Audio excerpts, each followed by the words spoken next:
Hello student, कैसे हैं आप सब लोग। फर्स्ट वीडियो आप सभी लोगों ने देखा होगा। You have seen in previous video that what is a agriculture type of crops. सारी चीज़ें आप लोगों को उसमें एक्सप्लेन किया गया है। उसका इंट्रोडक्शन पार्ट जो है वो एक्सप्लेन किया है। यहाँ पर उसी चैप्टर्स का नेक्स्ट पार्ट जो है उसको हम लोग आज यहाँ पर पढ़ेंगे। फर्स्ट इसमें आपका जो नेक्स्ट पार्ट है एग्रीकल्चर प्रैक्टिसेस। अभी पहले पार्ट में आपने एग्रीकल्चर के बारे में पढ़ा कि होता क्या है, टाइप्स ऑफ क्रॉप्स क्या क्या हैं, ठीक है।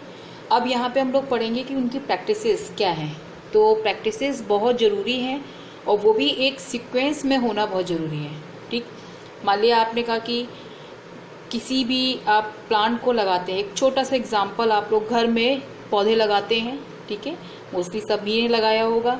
तो जब लगाते हैं उसको तो एक सीक्वेंस में हर काम को करते हैं। जैसे फर्स्ट आप पहले सॉइल को अच्छे से उसकी प्रिपरेशन करते हैं कि सॉइल कैसी है, अच्छी है कि नहीं है, ठीक है। देखते हैं इसमें सॉइल में ये प्लांट हो जाएगा कि नहीं हो जाएगा, ठीक। उसके अकॉर्डिंग उसमें मैन्योर वगैरह ऐड करते हैं, पानी देते हैं, उसमें कोई अलग वीड वगैरह निकला होता है तो उसको हटाते हैं, ठीक। तो इस तरह से आपने उसकी एक प्रिपरेशन की। ऐसा तो है नहीं कि पहले आपने एक पॉट लिया और उसमें आपने तुरंत पानी डाल दिया, मिट्टी डाली नहीं, ठीक। तो यहाँ पे क्या हुआ कि आपने एक सीक्वेंस में स्टेप बाय स्टेप इस चीज़ को किया। तो सेम यही एग्रीकल्चर में भी हमने आपको ये बताया था कि एक लार्ज नंबर में जब प्लांटेशन किया जाता है, से बहुत ज़्यादा एरिया में बहुत ज़्यादा प्लांट लगाए जाते हैं, तो वो हमारा क्या आता है, वो एग्रीकल्चर फॉर्म आता है। यानी उसमें हम लोग उसको क्रॉप का प्रोडक्शन कहते हैं कि क्रॉप का प्रोडक्शन हो रहा है, ठीक है। तो यहाँ पर हम एग्रीकल्चर प्रैक्टिसेस में फर्स्ट पॉइंट जो आपका है सॉइल प्रिपरेशंस, ठीक है। फर्स्ट पॉइंट आपका सॉइल प्रिपरेशन। नेक्स्ट जो सेकंड है उसमें आपका शोइंग शीट्स आता है। थर्ड में adding fertiliser and manure, irrigations, weeding, crop protection, harvesting, threshing और स्टोरेज, ठीक। तो मोस्टली हम यहाँ पर सारे जो आपके पॉइंट्स हैं उनमें हम एक एक करके सबको लेंगे और उसके बारे में पढ़ेंगे। बहुत ध्यान से देखिएगा, इसको बहुत अच्छे से समझिएगा, ठीक। फर्स्ट आपका जो पॉइंट है सॉइल प्रिपरेशंस। सॉइल प्रिपरेशन, इस नाम से आपको एक समझ में आ रहा है कि किसी भी सॉइल को, सॉइल सब जानते हैं, सॉइल को किस तरह से प्रिपेयर किया जा रहा है। अब प्रिपेयर कर रहे हैं, किस चीज़ के लिए कर रहे हैं भाई, हम अपने क्रॉप प्रोडक्शन के लिए कर रहे हैं ना। तो सॉइल जो है वो किस तरह से प्रिपेयर हो रही है कि आपका जो क्रॉप प्रोडक्शन है वो बहुत अच्छे से हो, ठीक है। तो इसमें आपके 3 जो पॉइंट्स हैं वो इन्वॉल्व होंगे। फर्स्ट आपका प्लॉइंग, लेवलिंग एंड मैन्योरिंग, ठीक। ये 3 आपके पॉइंट्स जो हैं वो इसमें इन्वॉल्व रहते हैं, जिनको हम लोग स्टेप बाय स्टेप करते हैं। फर्स्ट आपका जो प्लॉइंग होता है, इसमें ये कौन सा प्रोसेस है, processing the losing and turning the soil by using plug. Plug के थ्रू आप उसमें क्या करेंगे, जो सॉइल होती है उसको आप थोड़ा सा लूज कर देंगे, ठीक। और लूज करेंगे तो उससे बेनिफिट क्या मिलेंगे आपको। ऐसा क्यों करते हैं, मान लिया आपकी एक आप छोटा सा एक पौधा लगाना चाह रहे हैं और जो सॉइल है वो आपकी बहुत जमी हुई है, बिल्कुल एकदम से पत्थर के जैसा बना हुआ है। तो आप क्या उसमें प्लांट को लगा सकते हैं, नहीं लगा सकते, ठीक है। और मान लिया आपने प्लांट को उसको कैसे भी करके उसमें लगा दिया और फिर वो जम गया, तो उसके बाद क्या होगा, वो प्लांट जो होगा वो आपका क्या हो जाएगा, वो डेड सेल में चेंज हो जाएगा, यानी कि वो ख़त्म हो जाएगा, वो ग्रो नहीं कर पाएगा, ठीक है। तो उसका रीज़न क्या है कि उसमें जो प्लॉइंग हो रहा है वो सही से नहीं होता है। सेम यही हम लोग जो फील्ड है, फील्ड में क्रॉप प्रोडक्शन करते हैं, उसमें भी प्लॉइंग जो होता है वो बहुत इंपॉर्टेंट रोल प्ले करता है। तो सबसे पहला जो स्टेप होता है वो यही होता है। उसमें क्या किया जाता है कि आपकी जो सॉइल होती है उसको लूज किया जाता है, जिससे उसके एडवांटेज क्या होते हैं, बेनिफिट्स क्या होते हैं। फर्स्ट आपका जो रूट्स होती है, ठीक है, वो अंदर तक पूरा उसकी रूट्स जो होती हैं वो अंदर तक उसके जाते हैं, ठीक। रूट्स में एयर जो होती है वो हमें अच्छे से मिलती है सॉइल के थ्रू, एयर जो होती है वो मिलना शुरू हो जाती है। साथ में जो आपके वीड्स होते हैं, वीड्स क्या होते हैं, जो अनवांटेड प्लांट्स होते हैं जो फील्ड वगैरह में उगाते हैं, ठीक है, तो वो अनवांटेड जो प्लांट्स होते हैं वो भी वहाँ से हट जाते हैं, यानी रिमूव वीड्स। और जो सॉइल होती है उसमें किसी भी तरह का अगर क्या कहते हैं हार्मफुल आपका ऑर्गेनिज्म प्रेजेंट होता है तो उसको भी हटाया जा सकता है। यानी कि एक सॉइल को क्रॉप के लिए परफेक्ट बनाना ये यहाँ पर प्लॉइंग के थ्रू किया जाता है, ठीक है। नेक्स्ट आपका जो है इसमें लेवलिंग आएगा। लेवलिंग में बात करते हैं तो लेवलिंग जो अब आपने प्लॉइंग कर लिया, उसके बाद आप देखेंगे कि लेवलिंग में क्या होता है कि जितने कुछ मिट्टी जो सॉइल है आपकी उसके बड़े बड़े पार्ट्स जो होते हैं वो रह जाते हैं, तो उसको एक पूरे लेवल में लाने के लिए, ठीक है, अगर आपने कहा कि वो बड़ा बड़ा पार्ट आपका रह गया पूरे में बिखरा हुआ है तो उससे क्या होगा कि वो सही से क्रॉप प्रोडक्शन में हेल्प नहीं मिलेगी। तो help in breaking big lumps of soil, जो बड़े बड़े लम्प्स होते हैं सॉइल के उनको तोड़ने का जो प्रोसेस होता है उसको हम लोग लेवलिंग कहते हैं। इसका भी एडवांटेज क्या है, जो सॉइल होती है उसके इरोजन, यानी इरोजन मतलब उसका किसी भी तरह से नुकसान ना हो, सॉइल की जो आपकी जो उसकी प्योरिटीज़ है उनकी इम्पोर्टेंस है वो कहीं ख़त्म ना हो जाए, इसके लिए प्रोटेक्शन के लिए होता है और प्रमोट इरिगेशन को प्रमोट करता है, ठीक। नेक्स्ट आपका मैन्योरिंग है, जिसमें मैन्योरिंग जो आप खाद बोलते हैं, mixing soil with manure in it help is in increasing soil fertility. जो सॉइल फर्टिलिटी है उसको इंक्रीज करने के लिए इसमें हम मैन्योर का यूज भी करते हैं। मैन्योर जो आप मिलाएंगे उसको तो उससे क्या होगा, आपकी जो क्रॉप होगी वो बहुत अच्छे से ग्रो अप करेगी, ठीक। नेक्स्ट इसमें आपका आता है sowing, the process of putting seed in soil. जो सीड होता है हमारा उसको किस तरह से सॉइल में हम लोग डालते हैं, ठीक है, डालने का भी तरीका होता है, किस तरह से डाल रहे हैं हम लोग, यह सारी चीज़ें जो होती है वो सोइंग कहलाती है।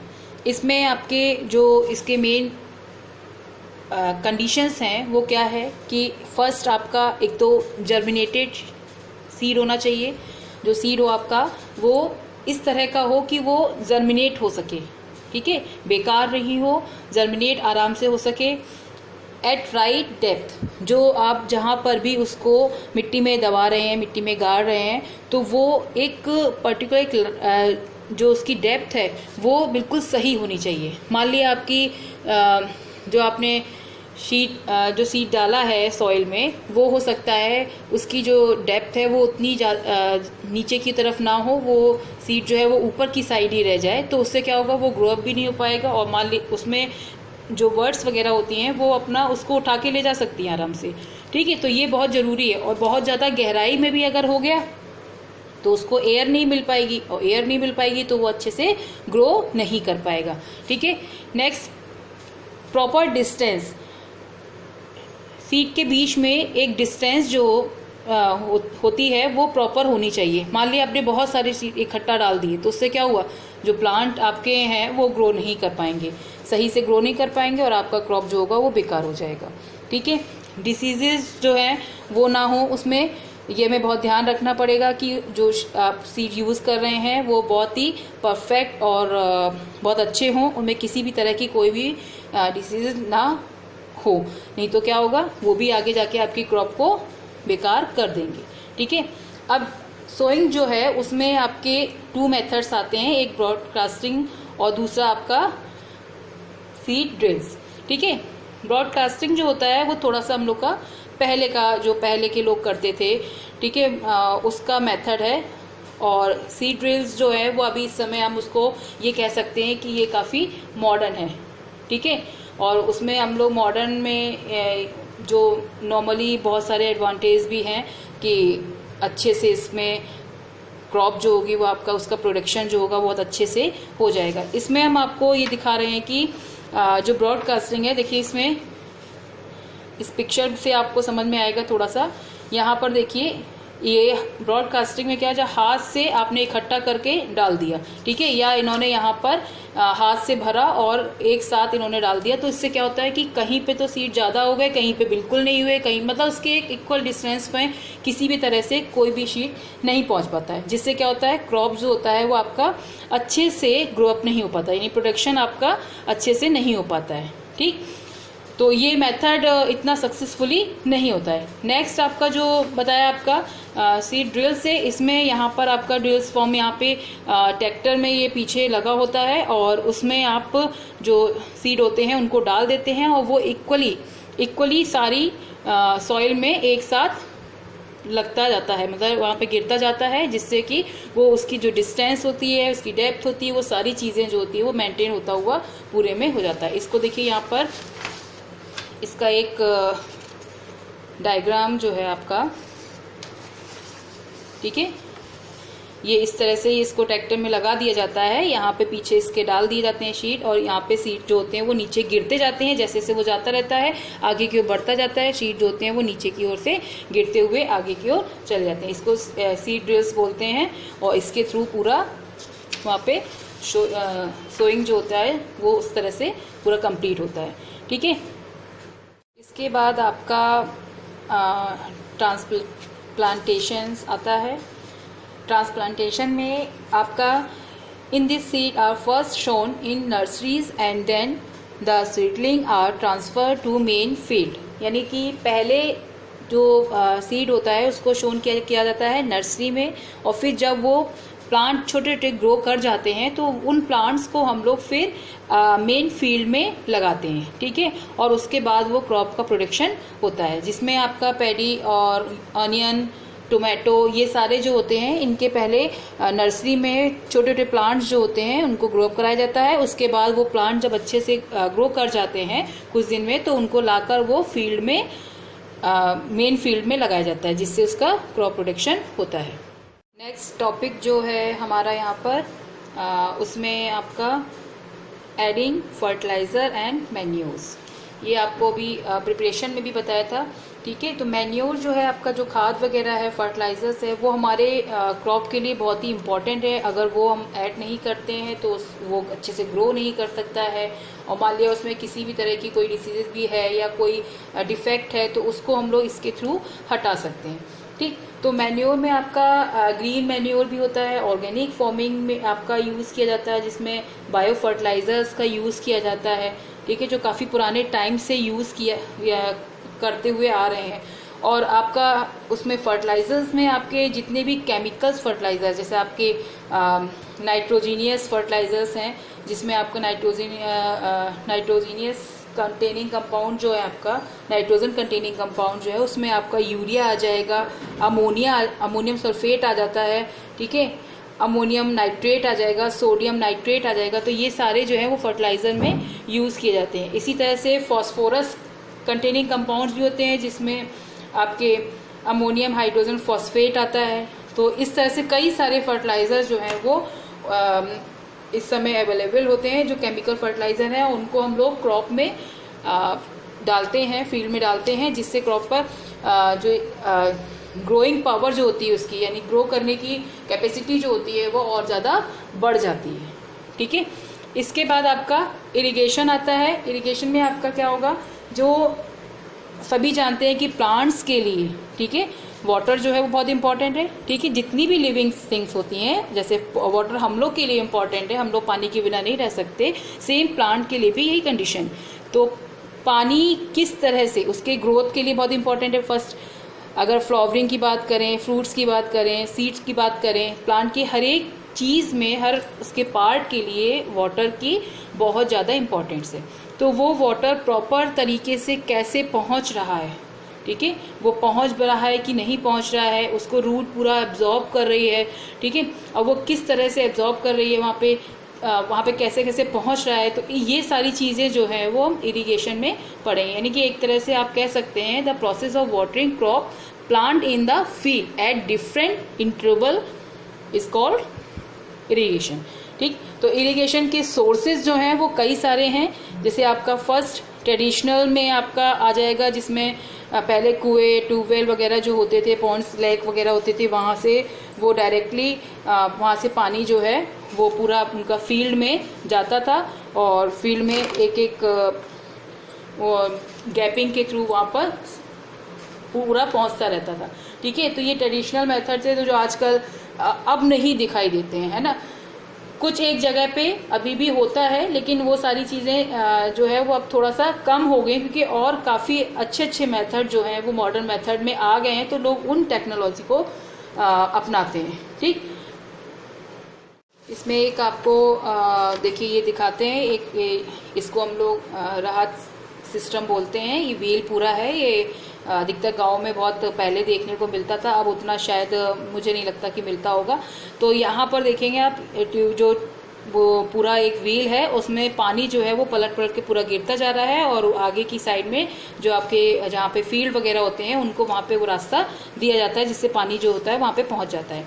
ठीक है, बाकी ये मेथड्स जो है वो मॉडर्न फॉर्म में आते हैं। इसमें आपका जो स्प्रिंकलर मेथड जो है, ये सिस्टम है, इसमें क्या करते हैं, हर जगह वो पाइप लगा दिया जाता है, पाइप से वो शॉवर की तरह पूरे में मेन पाइप से जोड़ दिया जाता है, और प्रेशर उसका मेन पाइप से जब प्रेशर पड़ता है तो ये देखिए एक ये पॉइंट दिख रहा है आपको, एक ये यहाँ पर इस पे पॉइंट है, तो ये पॉइंट जो होते हैं ये बीच बीच में उनके जो पाइप होते हैं उनको वहाँ पे जोड़ लगा दिया जाता है, जिससे क्या होता है, जब मेन पाइप पे प्रेशर पड़ता है तो क्या होता है, उससे सब जगह पूरे में पानी जाता है, जिससे क्या होता है, सब जगह एक जैसा पानी पूरे में बौछार टाइप की जो होती है वो लगातार जाती रहती है, जिससे क्रॉप के प्रोडक्शन में बहुत हेल्प मिलती है। ठीक है, इसी में आगे ये ड्रिप सिस्टम होता है, इसमें भी पाइप के थ्रू पूरे जहाँ पर रूट्स होती हैं उनके पास में वहाँ पर वो होल कर दिया जाता है, और इस तरह से वो पूरा सेट कर दिया जाता है कि वाटर कहीं वेस्ट ना हो, और जहाँ पे उसकी ज़रूरत है वहीं पे वो पहुँचे। देखिए यहाँ पे भी ये पाइप के बीच बीच में यहाँ पर इन्होंने छोटे छोटे पाइप्स को लगा रखा है, जिससे पानी जो है वो आगे की ओर फ्लो होता रहता है। तो इस तरह से जो इरिगेशन है वो इसके कई मॉडर्न मेथड भी हैं, और जहाँ पर ये डेवलप नहीं है ज़्यादा या नहीं हो पा रहा है, वहाँ पर अभी भी पुरानी तरह से चल रहा है, लेकिन ये काफ़ी कम है।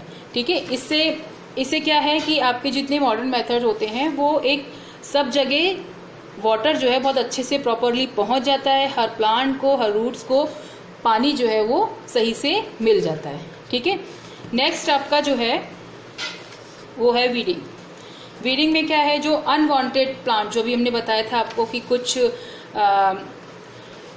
फील्ड जो होता है, यानी कि आपकी जो जहाँ पे क्रॉप प्रोडक्शन आप करा रहे हैं वहाँ पर कुछ ऐसे आपके प्लांट्स जो हैं उनके साथ में कुछ ऐसे प्लांट्स आ जाते हैं, क्रॉप के साथ में कुछ ऐसे प्लांट्स आ जाते हैं जो ग्रो करने लगते हैं, जो कि अनवांटेड होते हैं, जिनको रिमूव करना बेस्ट होता है, नहीं तो वो पूरी क्रॉप को बहुत हार्म पहुँचाते हैं। ठीक है, तो वो जो होते हैं आपके नॉर्मली बाकी सारी चीज़ें प्लांट से, वो जो प्लांट ले रहे हैं उनकी चीज़ों को वो शेयर करते हैं, लेने लगते हैं, तो उससे क्या होता है, जो उसकी क्रॉप होती है, आपकी मेन क्रॉप होती है, उस पर बहुत असर पड़ता है, इसीलिए उनको वहाँ से हटा दिया जाता है।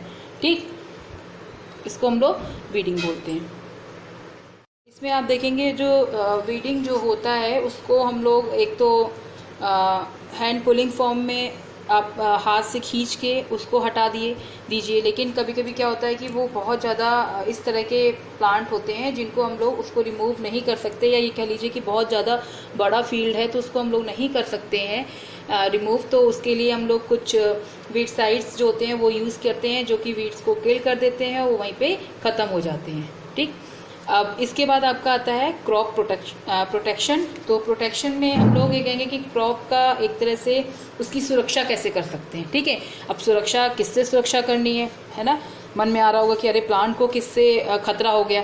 ठीक, तो इसमें बहुत सारे, जैसे आपने कहा कि इंसेक्ट्स होते हैं कुछ, और रेड्स वगैरह हैं, है ना, जो चूहे जो होते हैं वो भी बहुत ज़्यादा क्रॉप को डैमेज कर देते हैं, खा लेते हैं। ठीक है, और बैक्टीरिया है, फंजाई है, वायरस है, बहुत सारी चीज़ें जो हैं वो क्रॉप को काफ़ी ज़्यादा हार्म पहुंचाती हैं। उसके लिए ही नॉर्मली हम लोग केमिकल जो होता है उसको डालते हैं, जिससे उसको कंट्रोल में किया जा सकता है। ठीक है, इसमें आपके केमिकल्स में इंसेक्टिसाइड्स जो है उसमें DDT, VHS, BHC, ठीक है, ये यूज़ किया जाता है।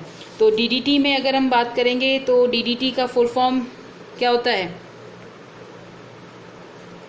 इसका फुल फॉर्म है डाईक्लोरो डाइफिनाइल ट्राइक्लोरोएथेन। ठीक है, याद रखिएगा, डाईक्लोरो डाइफिनाइल ट्राइक्लोरोएथेन। ठीक, तो डीडीटी काफ़ी यूज़ किया जाता है। डीडीटी का नाम काफ़ी सुना होगा, बहुत सारी चीज़ों में इंसेक्टिसाइड में यूज़ किया जाता है। ठीक, इसी तरह से बहुत और भी काफ़ी चीज़ें हैं जो इसका क्रॉप प्रोटेक्शन के लिए काफ़ी यूज़ की जाती हैं। इसमें कुछ तो इसके एडवांटेज भी हैं और कुछ डिसएडवांटेज हैं।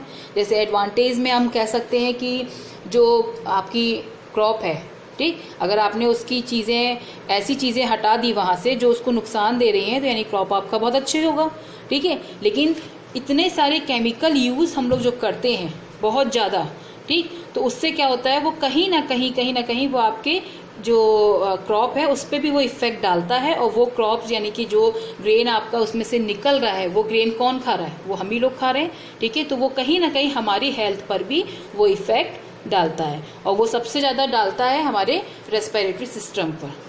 ठीक है, क्योंकि जो हमारा इम्यून सिस्टम है वो काफ़ी कमज़ोर हो जाता है अगर हम बहुत ज़्यादा केमिकल यूज़, यानी बहुत ज़्यादा, तो हम लोग उसको अवॉइड तो नहीं कर सकते कि हम लोग बिल्कुल केमिकल का नहीं ले, लेकिन बहुत ज़्यादा लोग इस समय आजकल बहुत अच्छे से क्रॉप करने के चक्कर में बहुत ज़्यादा केमिकल्स का यूज़ करते हैं, जो कि उल्टा ह्यूमन बीइंग्स की ही हेल्थ पर उसका इफ़ेक्ट गलत आता है। ठीक है, इसके बाद आता है आपका हार्वेस्टिंग। हार्वेस्टिंग यानी आपका cutting of crop when it is ready is called harvesting. ठीक, हार्वेस्टिंग जो होती है वो आपका हार्वेस्टर्स के थ्रू किया जाता है, यानी आपकी जो फसल होती है उसको आप किस तरह से काटते हैं वो यहाँ पर हार्वेस्टिंग में आता है। इसके बाद आपका थ्रेसिंग आता है।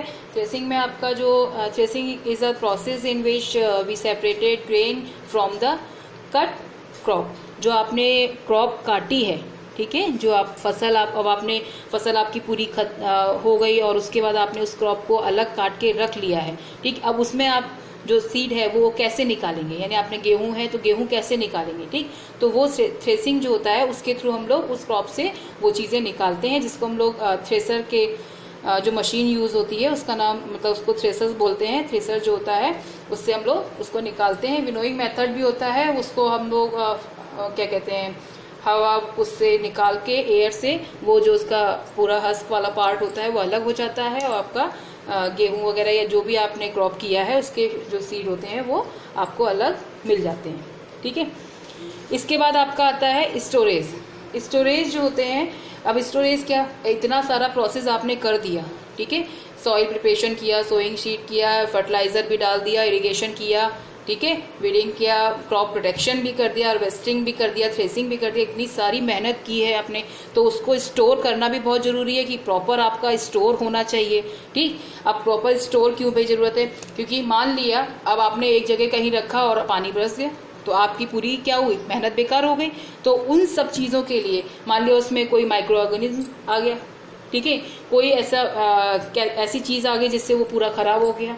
ठीक, तो इन सब चीज़ों को बचाने के लिए, अब जैसे आपने अभी बोला, हमने बताया आपको कि क्रॉप जो थी उसमें चूहे आ जाते हैं, तो चूहे तो नॉर्मली कहीं भी आपने स्टोर भी किया तो भी आ जाएंगे। ठीक है, तो इन सब चीज़ों से बचाने के लिए इसका स्टोरेज जो है वो किया जाता है, और स्टोरेज जो होता है वो स्टॉक फॉर्म में किया जाता है, बफर स्टॉक फॉर्म में भी किया जाता है। बहुत सारे इसके मेथड हैं जिसको स्टोर फार्मर्स जो होते हैं वो स्टोर करते हैं, और उनका पूरा जो ग्रेन होता है वो बहुत सेफली बना रहता है।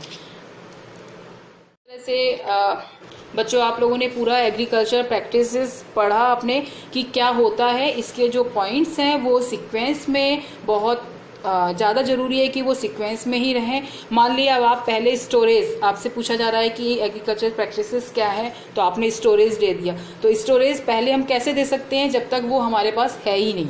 ठीक है, तो सबसे पहले हमारा स्टेप बाय स्टेप हम लोग चलेंगे इसमें, और जो स्टेप्स हैं बहुत ही क्लियर हैं, अच्छे से इसको देखिएगा, पढ़िएगा। ठीक है, soil preparation, sowing seed, adding fertiliser, इस तरह से एक प्रैक्टिकली फॉर्म में आप इसको याद करने की कोशिश कीजिएगा। ठीक, उसमें सबसे एक इम्पॉर्टेंट अगर हम आपको एक्सपेरिमेंट दें तो उसमें आप देखिएगा कि आप इसको अपने घर में ही, इस समय आप लोग घर में ही हैं तो घर में इसमें आप एक थोड़ी सी मिट्टी लेकर उसमें एक शीट वगैरह जो है उसको लगा के देखिएगा और फिर आप देखिएगा कि उसमें एक एक टर्म्स को उसमें क्लियर देखिएगा कि किस तरह से आप कर रहे हैं। ठीक, वो एक छोटा सा एक पार्ट है लेकिन जो फील्ड है वहाँ पे तो बहुत बड़ा उसमें होता है, वो लार्ज स्केल में किया जाता है, लेकिन वो स्टेप जो है वो आपको क्लियर हो जाएंगे कि हाँ भाई इसके बाद सॉइल प्रिपरेशन किया हमने, सोइंग सीड किया, एडिंग फर्टिलाइज़र दिए और इसमें हमने इरिगेशन किया, वीडिंग किया। जैसे हम लोग घर में भी पौधे उगाते हैं तो कभी कभी जैसे हमने कहा कि एक आपने रोज़ का प्लांट लगाया और उसके साथ में आप देखेंगे थोड़े थोड़े आसपास 8-10 दिन में घास वगैरह निकलना शुरू हो जाती है तो हम लोग क्या करते हैं उसको उखाड़ के फेंक देते हैं। ठीक है, तो वहाँ पे वो वीडिंग फॉर्म आप आ जाएगा। फिर क्रॉप प्रोटेक्शन भी किया आपने। आप कभी कभी क्या होता है कि उसमें कुछ अलग से वाइट ग्रासेस में आ जाती हैं, स्पॉट्स आने लगते हैं, लीव्स पे आने लगते हैं, तो उसको बचाव के लिए आप लोग क्या करते हो उसमें कुछ केमिकल्स डाल देते हो। तो ये सारी चीज़ें आप स्टेप वाइज देखोगे तो बहुत अच्छे से क्लियर आपको याद रहेगा। ठीक है, इसके आगे नेक्स्ट जो होगा वो हम आपको बताएंगे नेक्स्ट वीडियो में।